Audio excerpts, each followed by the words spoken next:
Hello, everyone. Thanks for joining us for our next live session. I'll be your producer for our session, but before we start, I do have some quick housekeeping. Please take a moment to read our code of conduct. We seek to provide a respectful environment for both our audience and presenters.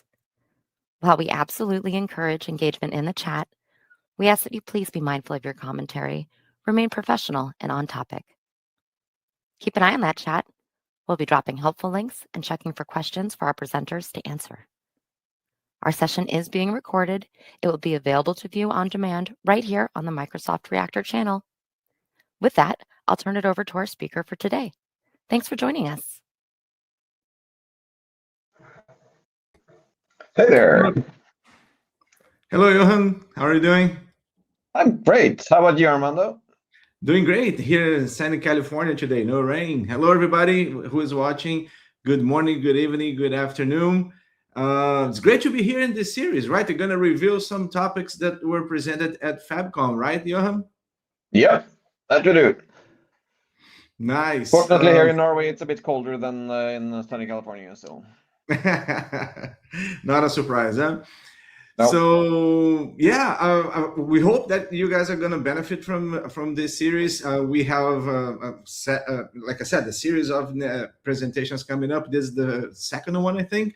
And there'll be topics that we discussed there at FabCon that got great popularity, and people are talking about it over the internet. And now here we are bringing them back up for discussion. So myself and Johan will be covering the topic for the day, which is the future of AI into Microsoft Fabric. And Johan, I think data agents, they're not the future anymore, right? They were made of GA, right? They were made GA, yeah. So they are here and present. So nice. Yeah, this is so much fun we can start doing now. Cool. And we're going to see what comes after the agents. So please introduce yourself. Yeah. Hi, I'm Johan. I'm from Norway. I work with the data and the AI at a accounting company called Enora, and I'm also a Microsoft Data Platform MVP. Very good. And I'm gonna make sure that the cursor is in the right place. And I am Armando Lacerda. I am also a Microsoft MVP on data platform with specific focus on Fabric. I'm also a Microsoft certified trainer. I've been delivering Microsoft classes to customers, Microsoft customers, for a long time, and also independent consultant. I work with many companies. On these days, I've been working with Zebia, which is based on the Netherlands, and they have offices here in the US. That AKA link there gets you to my LinkedIn page. If you want to connect, I love making new friends, and we can keep the conversation going on LinkedIn if you like bring topics over. Johan, can they connect with you on LinkedIn too? Yeah, you can. I mean, the previous page, you could see my LinkedIn profile as well. It's open for people to connect, and they have every YouTube series like this. There is always a queue of people connecting. That's great. Perfect. Yeah, that's Johan's name there at LinkedIn. And live on the chat, if you are watching this streaming live, we do have our awesome moderators there. John Maywheeler, Mariano Covo, and Sahir Maharaj. Great people, very knowledgeable, skilled professionals, and they will be able to answer your questions there too. Perhaps one of these pop up over here, but thank you guys for moderating there, right, Johan? Yeah, and feel free to ask them lots of difficult questions. They need to get their work in. Yes, we love questions. Myself as a trainer, I live on questions. If you don't give me questions, I starve to death.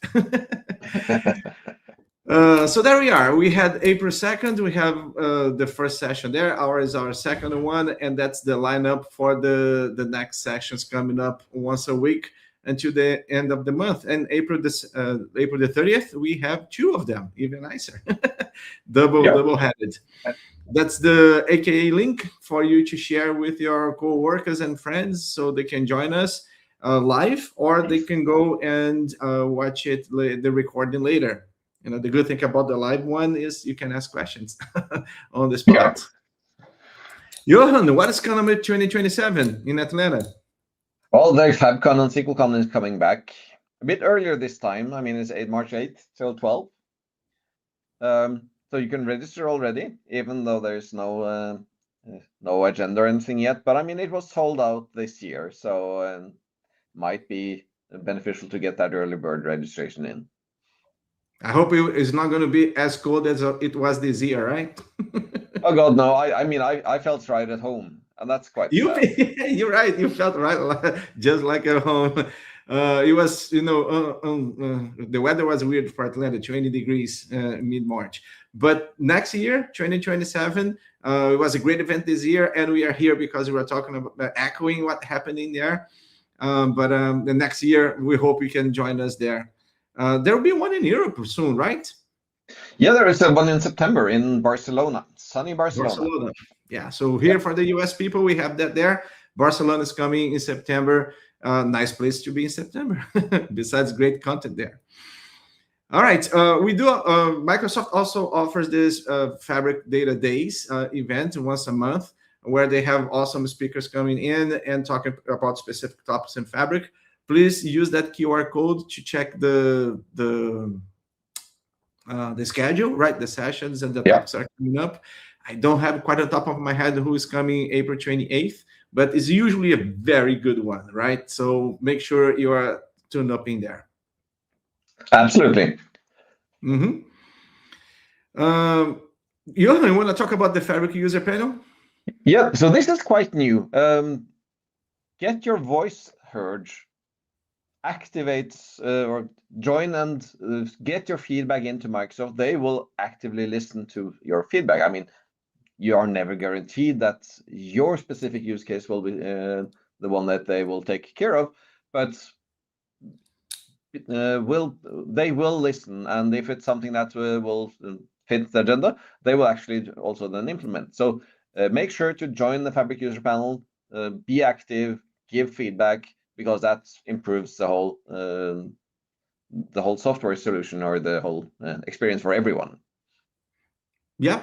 It's a great. Microsoft loves this feedback because they actually shape the product based on our interactions. Like Johan said, they're not going to attend each one of our requests, but they're actively listening, which is pretty cool.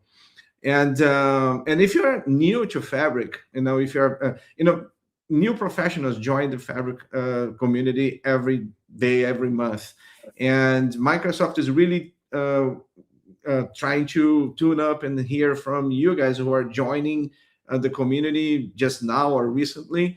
And Microsoft wants to learn how easy it is to join and to use the product. So if you're new to Fabric, or if you're working with someone that got just hired and is jumping into the Fabric boat, please help the community and Microsoft to make the onboarding better and more user-friendly by using the QR code, or going to the link and giving Microsoft a feedback on how is your experience just joining. I myself, and I believe Johan too, we've been with Fabric since inception, right? Since it was private preview. So we are very comfortable in the environment, but we want to make it comfortable for everybody. So if you're new to this, and if you're new to Fabric, please make sure you give Microsoft your feedback. Yeah.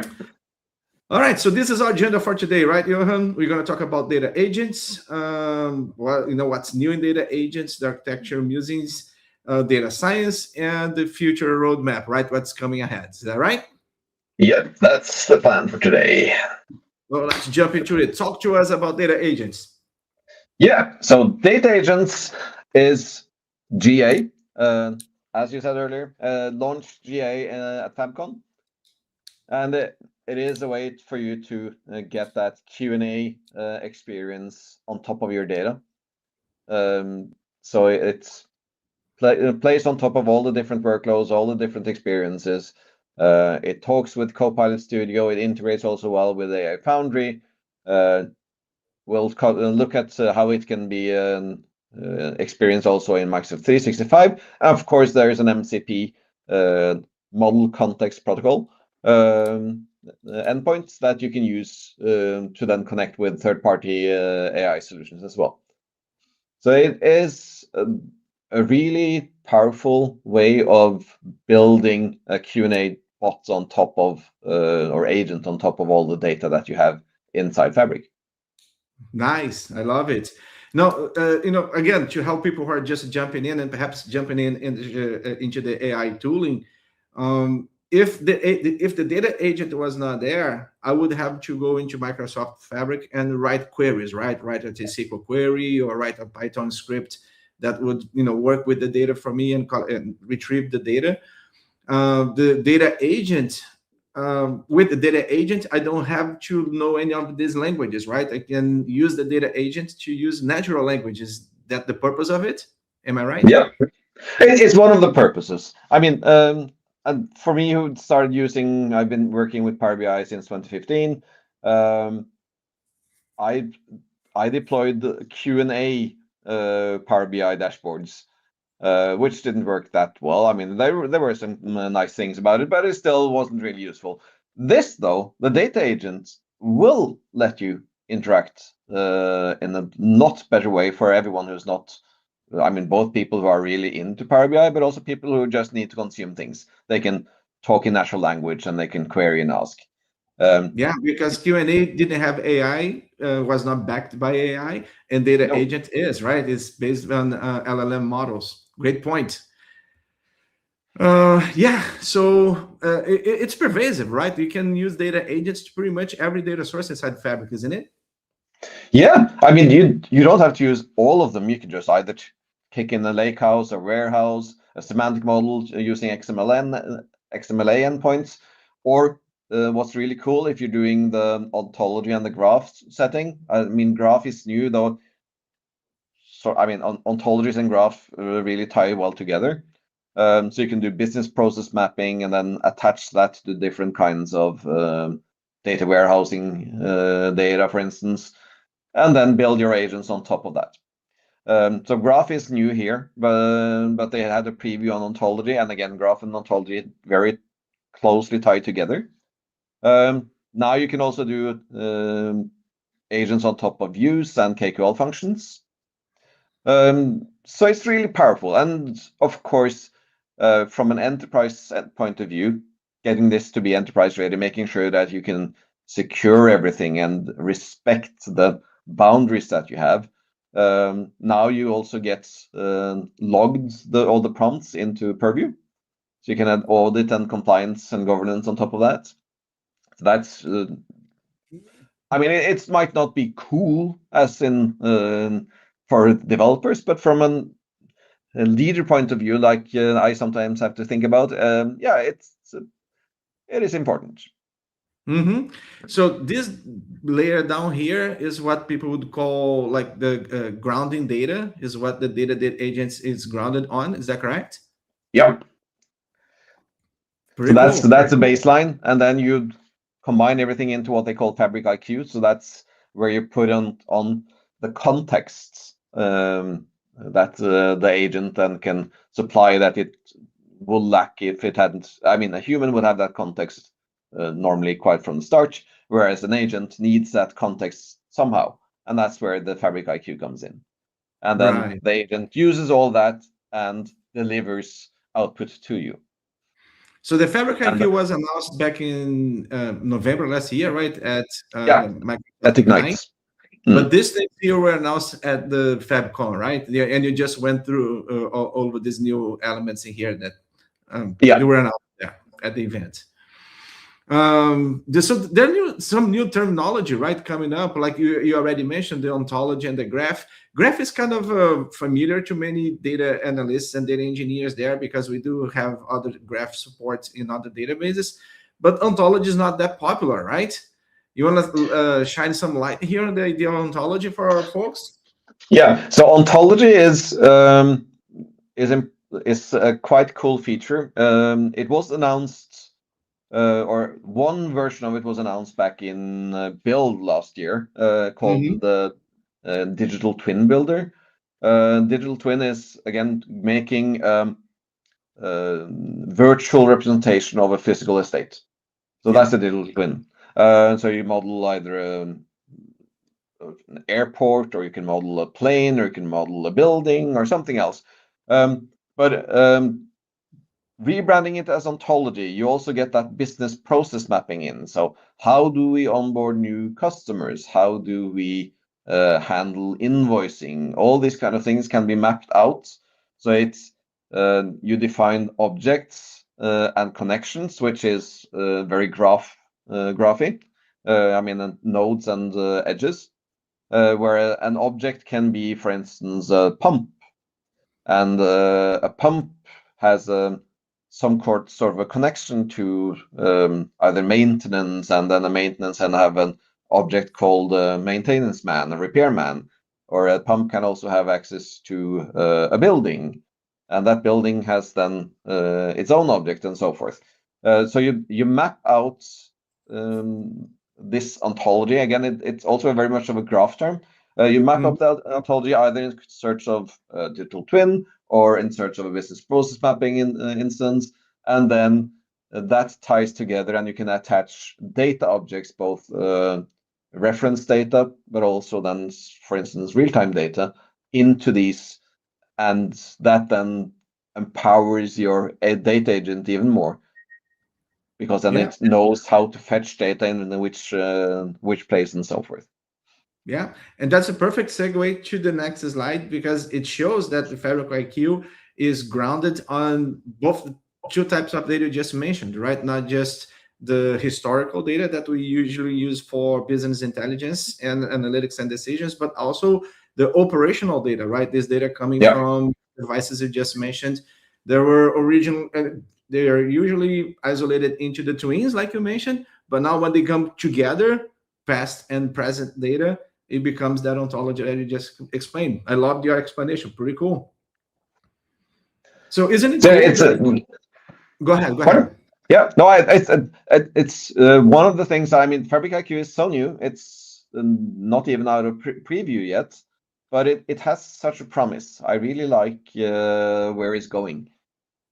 Me too. And I love the fact that Fabric is evolving, right? It is growing from just being an analytical platform where you can train AI models, or you can look into the past and see how the business is behaving through BI procedures, but also supporting operational data. And also, it's not here in this slide, but there was announced at FabCon the planning feature, right? You have some forecast.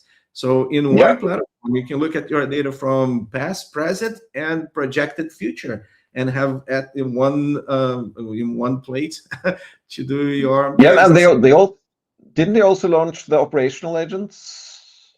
They did. They mentioned it. Yeah. Yeah. So yeah, it's really coming together. I mean, personally, I think the planning feature was the coolest thing that they launched. But I mean, I work in accounting, so it's kind of makes sense. Yeah. It does. All right, so let's see how we consume these agents, how we interact with them. Here in this slide, we see that Fabric data agents are integrated with the overall Copilot ecosystem. Is that correct? Yeah, it ties together. So you have Fabric IQ, you have Foundry IQ, and you have Work IQ, and Work IQ is the Microsoft 365 page here. So they tie everything nicely together so that you both can call the agents from within M365, but you can also publish them. And I think we have a video showcasing how that works out pretty soon. Yeah, we do have the next slide. But if I'm getting what you are talking, what you're explaining here to us, it means that if I want to learn about data that is in Fabric, I don't have to go to Fabric. I can use WorkIQ and Copilot integrated with WorkIQ and ask about my company's data without flipping into Fabric portal. Is that correct? Yeah, you can stay inside Excel if you want, or even PowerPoint, I guess. So yeah, it means that you can expose your data into places where your C-level execs, for instance, don't necessarily move, or your analyst might prefer just to stay in Excel, and they can get there. Isn't that what they call agent-to-agent communication? Like you have Copilot, right, working in Excel, and the Copilot, which is your agent, is talking to the Fabric agent that's collecting your data and present to Copilot. Man, what kind of a level of integration we have, huh? Yeah. Pretty cool. All right. Should we try the video? Yeah, let's try the video. We're gonna play the video here, and our folks in the back end will turn on the audio for us. Here we go. Yeah. I've finished building a Fabric data agent that's focused on airline passenger data. To make it available to consumers and end users, I can simply go ahead and publish it. Thanks to the new integration between Fabric data agents and M365 Copilot, you can now use data agents directly in Microsoft 365. This means that Microsoft 365 users can discover and interact with published data agents that they have access to, from the desktop application, the web, and from Teams. Here, in M365 Copilot and Teams, you can see the data agent we just published. I can seamlessly start conversations with my agent, get insights about my data, as well as visualizations along with the answers. I'm going to use my data agent to perform a comparative analysis of airline passenger no-show rates, examining how these rates vary across different booking channels and cabin classes. My agent is now interpreting the question and retrieving the answer from its data sources in Fabric. I can also ask my agent to visualize its response. The agent is now producing a visual representation of the data. And just like that, I get a customized chart. To securely share my agent with others in my organization, I simply choose the Share option, copy the link, and share it with my colleagues. Administrators in Microsoft 365 can also choose to enable specific data agents for given security groups in their organization. But there is more. Office users can now also leverage Fabric data agents directly in Office applications.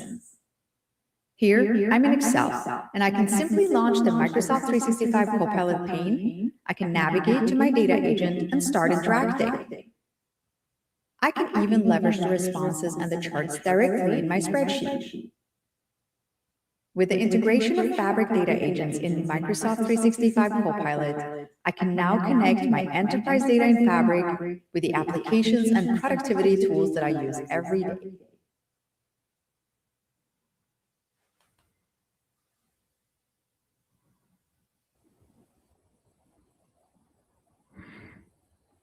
Awesome, right? Pretty cool. I love this demo.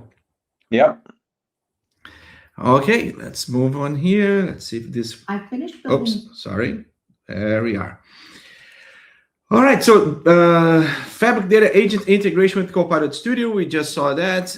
We have it in the Microsoft Office and the regular Copilot application. Anything else you want to add to that? Yeah, I think it's important to mention that again, because both, and you will see the same thing also on the Foundry part, is that you respect the security permissions. So the security permissions of the agent will look at the access that you have, or the roles that you have towards the underlying data. So if you don't have access, or you only have access to certain views, it will then skip the rest, which is very important because it's one of the main dangers right now. We have a data warehouse with really locked down row level security on our data for, say, for HR, and suddenly an agent comes rolling in which has to have access to everything and then exposes data in the wrong way. So making sure that the security permissions are inherited and running in the user's context and not in the agent context is really nice. Yes, that security aspect is one of the differentials, right, in the Microsoft platform, where you can dim the AI, and AI is not going to be trained in your data, and you will respect the permissions that are in place. There was also a mention in previous slide about Purview, which protects the data sets. So we have protection on both sides, right? The data sets and the interactions with the data itself. Pretty cool. This one here, it says that it's in public preview, which means everybody out there can go ahead and start using it.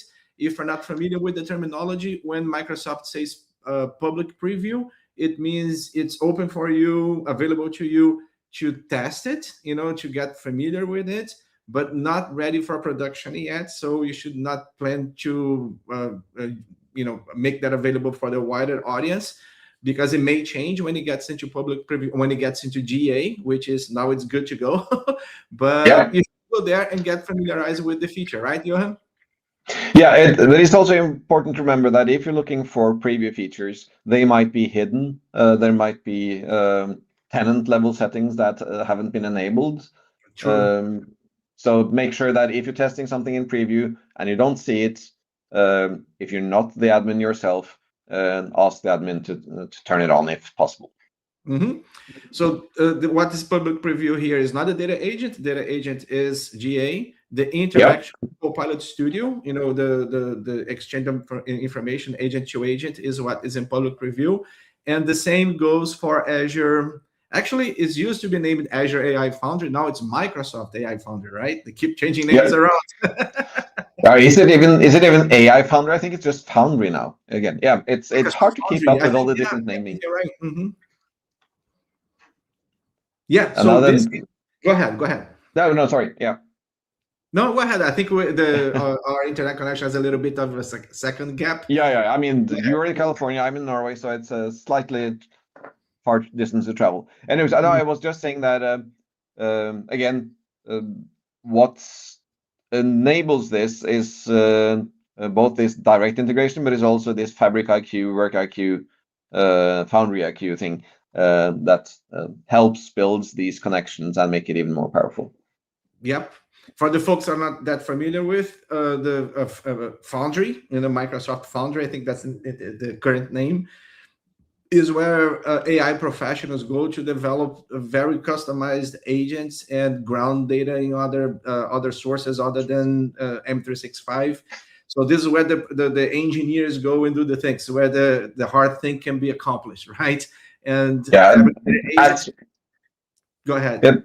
As compared to Copilot Studio, which is a visual drag and drop, low code, no code experience, Foundry is the full code experience.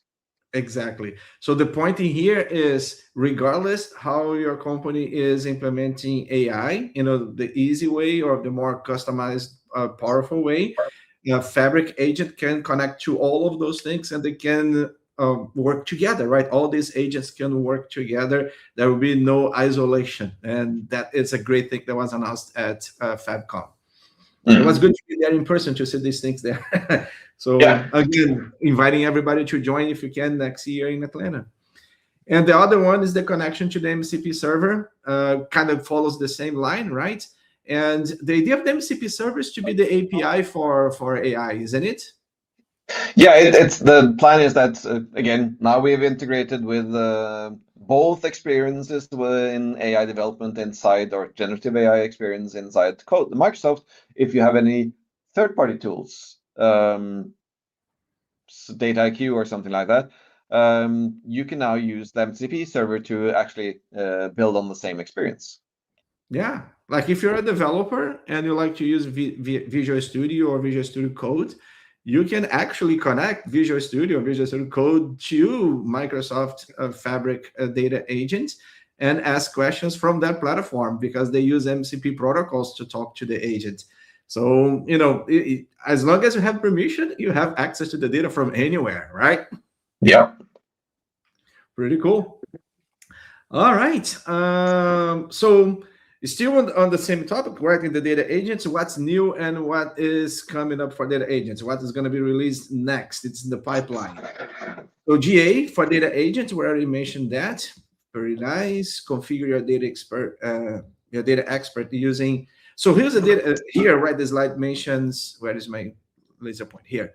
This slide mentions configure your data expert. Who is the data expert? Is the data agent, right? They're talking about the data agent here. Configure it, use your instructions, your queries, and explain the model so it can answer your questions. So all of that is GA. Our people following along here can go ahead and push it up, right, to see how it goes. And here's another video showing that, right, on the 22nd. So let's ask our folks in the back end to allow the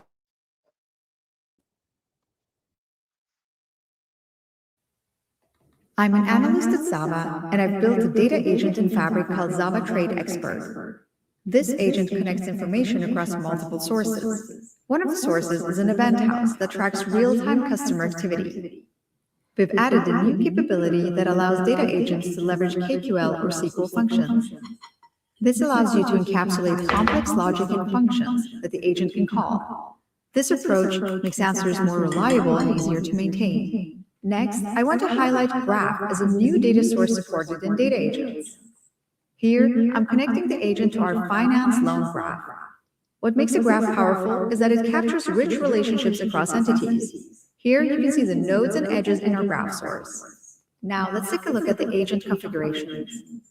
Here, we have high-level instructions describing the role of the agent and the type of insights it should provide. Then for each data source, we've added detailed instructions. These instructions help the agent on how to best retrieve and structure the response. Now let's ask a test question that targets the graph source. Trace the life cycle of a loan from application to servicing. What stages exist? The agent recognizes that this question relates to the loan graph, and it uses its built-in tool to traverse the graph and construct an answer. The response comes back as a structured explanation of the end-to-end process.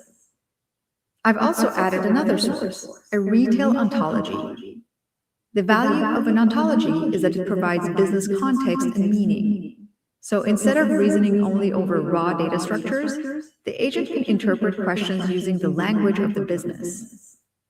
And the nice part is that this requires no additional setup in the data agent. Now let's publish the agent so it can be used outside of Fabric to answer questions over our data sources, including the context in our retail ontology.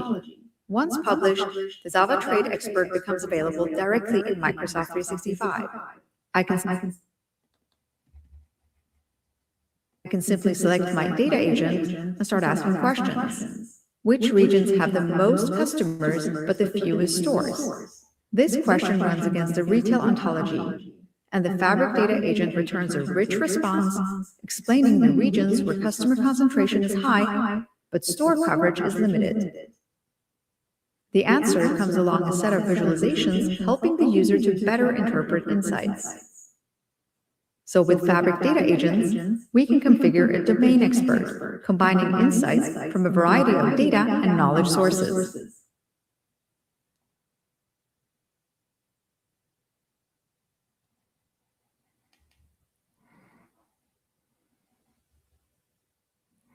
All right. So great. See all the integration going on. It's technology is hard. All right. So data agent is versed in graph, which is pretty cool. Not that many people are, so I don't need to be an expert in graph, right, Johan, in order to work with graph in Fabric. Yeah. No, it's graphs are good. And of course, you do still need somebody to help you build that graph somehow. But at least you don't have to be the expert as long as you have somebody to help you building it. Yeah. For the folks who are not familiar with this, when we talk about data, usually we have a structured data, data modeling, where we create tables and relationships in between tables. Another way to work with data is to use graph, where we have edges and nodes, and Fabric and the data agent can work with both styles of modeling data, which is great. And I don't need to be an expert in both of them to get started with. The data agent will help me out. Look at it. It is also an expert in the audit logs that created by Purview, right, Johan? Yeah, I mean, this is again, and not the coolest thing on the block, but from an enterprise setting, it is really important to be able to have audit logs. Sometimes it has to be justification for things. Other times it might be valid to make sure that we don't expose data inadvertently and so on. So yeah, this is a really important feature. Very nice. Yeah, go ahead. Back there. No, it's just I noticed in the interest of time, I think we need to speed up a little bit. We're on 34 minutes in. What else was announced in there? Outbound access protection to support data agent, which means we have data exfiltration settings that can be applied to the workspaces. Some workspaces can have more secure levels than others, right, Johan? Yep. So, and this is, again, an enterprise feature that is really nice to have, making sure that you can have the granular control on the workspaces that is needed, or the data that is needed. Making sure it respects the different tags in Purview and so on. Nice. And look at that, also support for SQL views and functions. What a surprise, right? With support for graph, I would assume that would be granted because it's so commonplace, but it's good to know that it also supports that, right? Yeah, and this also then allows you to do these secure, there's a special KPL function called restricted view, which means that you can secure your views even better. So yeah, I like this. The calculations from the relational sources. Yeah. And still on the security topic that we are discussing about here, we have the data agents coming soon with the ability to use service principals for authentication when going out on other data sources. This is one here. This is really needed, isn't it? Yes, this is definitely needed. Again, it will still respect and follow the user context when it is doing things, but at the same time, it's being able to have those service principal authentications in the background is really good. Again, calling the attention of our folks following along here live, and if you're watching this later on the stream, many of these agent behavior and integration are in preview, and this one here is not even in preview yet, which means when you use those preview features, they will be using your identity to get to places inside Fabric and inside the M365. But if it needs to go somewhere else, like a SQL Server outside Fabric, it will need this. So at this point, you don't have that functionality because there is no authentication there for the agent itself. But it will come soon, right? So stay tuned. Perhaps in Barcelona, we'll hear something about it. We'll see. Yeah. All right. I think here, like you said, it can speed up a little bit, right? We have the interpreter, the code interpreter, like giving skills to the agent so he can understand better the context of the data it's dealing with. It was also shown in there. And this was also demoed, right? We got the data agents choosing and supporting drawing the data, not just in the tabular format, but as we would do in the PySpark, showing on graph sites, right? This is not Power BI, right, Johan? This is not Power BI. This, I mean, do we even need Power BI anymore? We do. But we do. Yeah, we do. But it's getting those custom visuals out so easily like this does enable different kinds of or more impromptu kind of visualization at times. Though Power BI for enterprise reporting, something else. And this one, like I said, you already mentioned, right? This deals with the ontology, so you can put this graphs based on the historical data or on the going data, right? The real time data. So yeah, it's something that Power BI can do too, but it's more accessible through this tooling. All right, the assisted setup mode, collation approach for international support, right, for multiple language support, improve existing data agents using interactive approach. Yeah, well, I think we kind of stressed this point. Anything else you would like to highlight here? No, I think that's good. Yeah, it's quite easy. This is a cool one. This is my intern, right? My assistant intern here that helps me generate SQL queries. And so I don't have to write the queries myself. Just ask it to write the queries for me, and I may fine tune it later if needed, which is super cool, right? Yeah, it is really cool. It speeds up the process a lot. All right, so let's go into the architecture musing. We have seen this graph before, so we know it's open and compatible with multiple elements, right, Johan? You already explained to us the REST API and the MCP support for applications that are not based on the agents, right? The regular applications that want to connect to all of this platform we just went through. So there are multiple technical designs. Pretty much there are no impediment. That's what this thing is saying, right? There's no impediment for you to integrate your enterprise data to applications that you want to get access to. All under control, all governed, but no technical hurdle to get the data connected to the applications. So it follows the industry standards as mentioned there. The flow for processing, it goes from one agent at some place, the data agent that's supporting the database, right? And we'll get the regular queries from other agents running from somewhere, and we'll interpret that, match with what is exposed in the data agent knowledge base, and choose the best one that matches the query to send it to whoever is the other agent that's querying, or human being, right, Johan? Yeah. So natural language to SQL is the one that makes that transformation of what is being queried to what that query would be in SQL language, makes the message, collects to the data source, and brings the data out. All right. Data agent components, we do have there the elements, the regular elements we have in agentic AI, which the system prompt to define the behavior and the intonation for the agent itself. We got our tools, visual tools, the tools that connects to sources, and the definition of the context, right? And this one here is the context in here, for those who are not familiar with AI, is the idea of how your conversation progressed, right? How you refine the results from one interaction with the other in the same conversation.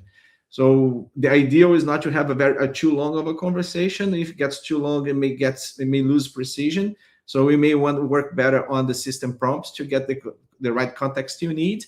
But the idea is you start a conversation, you don't get the result you want to have in the first shot.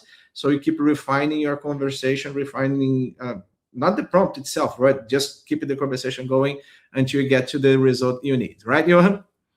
Yeah, but context here is also things like the metadata inside the database. So a column called CUID, what is that? Or CUADR table. So strange names for tables or for databases. I mean, SAP or other ERP vendors are horrible at naming things. So you can add explanations by adding metadata to these kind of things to make the agent actually understand when Armando is querying for general ledger data, he can the agent can understand where to look for that, even though the table names are horribly obstructed. And again, this is also where the ontology comes in. It will also provide extra context for the agent to be able to respond in a smarter way. Meaning, if you have those, like you said, right, CRM databases or those old applications that use like radio prefix, XYZ 079 to naming stuff, you can create your metadata with kind of a dictionary, right, for those weird names, and AI can make the interpretation. Otherwise, AI will be as lost as I would be. Oh, God, yes. All right, so yeah, cool. Here on the MCP server and client and data agent. Again, MCP, you'll correct me if I say this wrong, right? But the MCP idea, if you're not familiar with it, is how applications can interact with AI. So it can be AI agent-to-agent communication, or just a regular application to agent communication by tapping into the MCP and using natural language to choose which API endpoint to call for a particular query, right? Yeah, then MCP is a way to expose the AI side on one end to other tools, such as say GitHub Copilot or a function app that you're working on somewhere, to talk to it directly instead of having to go through a human to interact. So it's like an API, sort of. Yeah. Exactly. So we can, but it's not for human beings, right? It will be for the agent. So a data agent can be an MCP server to support queries from other players. And then you have the MCP clients, so it's a protocol for two pieces of software to talk to each other. And the client doesn't have to be an AI, can be just a regular application, right? Yeah. Cool. There we go. Future, bringing on MCP server with tools. So that's kind of is still being debated at some places where I've been talking to people about that one. So yeah, we'll see how that plays down the road. Yeah.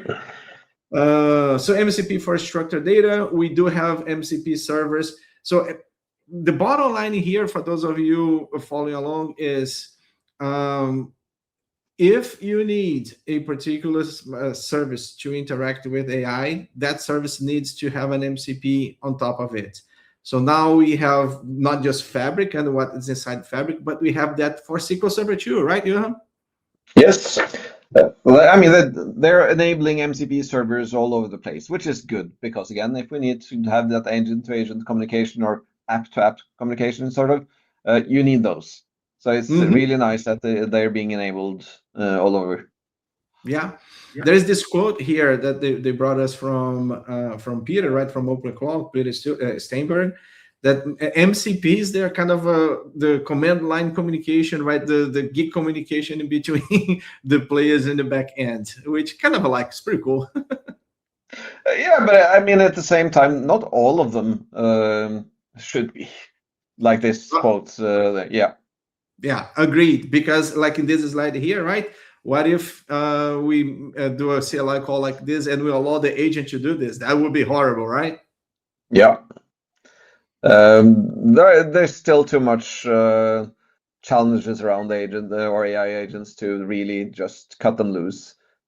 Yep. Wasn't it OpenClaw that had some quite funny or sad exposure or security risks recently? I'm not on top of my mind. I don't remember one, but now and then someone finds a way to do some sort of a prompt injection or finds a flaw, right? Yeah. Cool. Here on the go ahead. Yeah, we'll need to zoom things up. We're now 12 minutes away. So yeah, we're good on time. We're almost there. So MCP servers are APIs for agents. We have discussed that, so not much news in here. MCP servers distinguish human from agent actions. And however, code and client access give agents infinite abilities. So the point is, we'll see more integration into this, more what they call tools, right? Or available actions in MCP servers being exposed. So APIs, they expose everything that a particular service can do. The MCP servers may not expose everything due to the things we just discussed, right? Some actions we don't want agents thinking about taking. Nope. All right, moving up. Let's move into the data science part of the thing. And I think this our last topic, right? The data science one. So talk to us, Johan, what is there about data science? No, I mean, you get multimodal support, so you can finally train your agents not only on tabular data, but also on PDF files, images, videos, and so on. So it enables you to do so much more than just tabular data, which is and you really don't nice. have to switch context, right? In multimodal, you do everything in one context. Yeah, exactly. Nice. So that is there. Look at that. AutoML is GA, huh? Yeah, it's also nice being able to build those libraries and get parallel trials up. So it really speeds things up for you when you're developing. Every time I see this, I love it. The low-code training experience, which means it's more accessible to no engineers, right? So people who are not that versed in technical elements, but they get the job done when you have a nicer, easier interface, usually referred to as low-code, which is pretty cool, right? Yeah. All right. Endpoint monitoring. What about endpoint monitoring? Who is using this? Is that correct? Yeah, it allows you to. I mean, it's both for looking at errors, spotting problems, but it's also making sure that you can spot unused endpoints and remove them, both from a security endpoint or standpoint, but also from usage, saving money and so on. So it's good. Cool. We also have a look peeking through the curtain, right? Is LogML's models to cross in between workspaces or even from outside for analytics and machine learning training. That's nice, huh? So you can watch Yeah, it.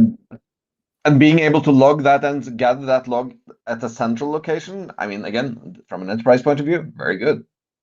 That's what we need. Yeah. And look what's coming up. MLflow 3.x, right? Trace model, logged model. So that is going to be a big up as well, right? Yeah. And again, enterprise grade. Okay, so this is what is there. It's either available or getting super close to public preview. Now let's take a look on the roadmap. What's coming up in the roadmap for machine learning? As we just mentioned, right in the sneak peek, MLflow 3 is coming down. Log models across workspaces. It was just the previous slide we have just seen. Pre-built content understanding. That is going to be nice, right? Yeah, that's cuts down development times, so you don't have to do everything yourself, which is cool. Exactly. So it's like not bringing a template, but bringing a knowledge, right? Attaching a knowledge that someone has already explained to the model and bring into your model, mix the two of them into one. It's nice. I love it. Feature store, DNN training, right? For how do they call it? Vector searching, right? Vector search, yeah, vector databases, and with GPU accelerated nodes, which is good. That's going to be better, right? For now, most of the things we see they're on regular CPUs. When you get into GPU support there, that's going to be really cool. It's going to speed up things a lot. Yeah. Bring your own ML runtime, which is great. So I can for business that are regulated, they need to use their model, not public models. There we go. We have that coming, and ops as well for alias and all of that. That is great. So very exciting future for machine learning and data science inside Fabric. And these things are, when you talk about AI, it's important to make the difference between what is agentic AI and LLM models, and these models that we end up training, right? They're more deterministic than the LLM ones. So all the infrastructure to create our deterministic models are there, and they're not left behind, right? They are evolving. That's pretty much the message from the previous slide. Yeah. Sets of slides. All right, so on the roadmap, what do we see there for the roadmap? What is in private preview today? Visualizations, creator-assisted workflows, and natural language, right, to SQL. We have seen those slides in private preview. We have already discussed this, which means if you want to try them out, you're there, watching online there, live or on the stream later. If you want to try these things out, you're not going to find it in your Fabric interface right now. But if you want to, you can join the groups we mentioned at the beginning of this training, and you can sign up for these private previews, and then they will make available for you, right? Johan, for you to test, right? Yeah. And coming soon, it says May 2026 onwards. Remember that Microsoft tends to release or announce features at the 4 main conferences, which is FabCon US, Build in May, FabCon Europe in September, and then Ignite in November-ish. Yeah. So you say build in May, right? It might be build here, huh? Who knows? I suspect so, yeah. Let's see. I'm going to check my crystal ball here. Let's see what it says. Yeah. But I mean, it tends to be something. Build is the developer-oriented conference, but it tends to be something for everyone on all of these. So, yeah. Yeah, when Fabric came public preview, it came public preview through during a building event, right? Yeah. And made GA during Microsoft Ignite. Yeah. So yeah, all intermingled, all the same company. Here are some reference links for our folks that are following along about the topics we have discussed here. A bunch of AKA links in there. Screenshot it. Yeah, actually, you can use AI for that, right? You can screenshot this, put in Copilot, and ask Copilot to open each one of the sites. Yeah, I actually had the support ticket coming in with a handwritten note that was taken a picture of and uploaded to my support portal. And I uploaded it into, I gave it to Copilot and said, "Can you give this to me as a list?" Finished. Easy. Done. Yep. It's great to have a minion helping us out. Yes. I feel like Groove. All right. What else? Incoming data agents private preview. So if you're interested, like we said, you have to ask to join the private preview and be approved for the program. It's not automatic, right? They're gonna analyze your case, and there are NDAs, so you cannot talk about the things you see, but you can get ready for the future when it comes out. So that's a QR code. That's the link. If you're interested, that's how you go for it. And this does it for us for this session. Next week, we have April 21st, right? We have the developer experience in Microsoft Fabric, how it's maximized, what's the how the experience is made better. So I will be there. I love to review this content again. And I hope you guys are going to join us and sign up for the event and get fresh content from the next session. Johan, your last words? I mean, again, sign up, watch this. All of these sessions have valuable feedback if you're not at FabCon, and join in the chat as well to ask questions and chat with others. Perfect. Our last slide for the session is just a reminder to plan for Atlanta next year. Barcelona is right around the corner. It's September this year in Europe. So if you're willing to go and be by the ocean and enjoy Fabric, it's great. Fabric and SQL. Remember that this conference is not just one platform. It's not just Fabric, but it's Fabric and SQL Server, right? Microsoft jump-started the SQL conferences again, focused on SQL Server. So we have both data platforms, the line of business platforms and analytical platforms being showcased together, and you see the analytical platform getting even broader, including the line of business and forecast data. That's pretty cool. So it's, for me, I cannot miss these things. I have to be there. Yeah, same here. All right, Johan, was great collaborating with you. I think it was, I learned a lot from your explanations. I hope the folks following along have also learned something new. And we see you in the next one. Yeah. Have a nice day, evening, whatever. Bye. Bye now.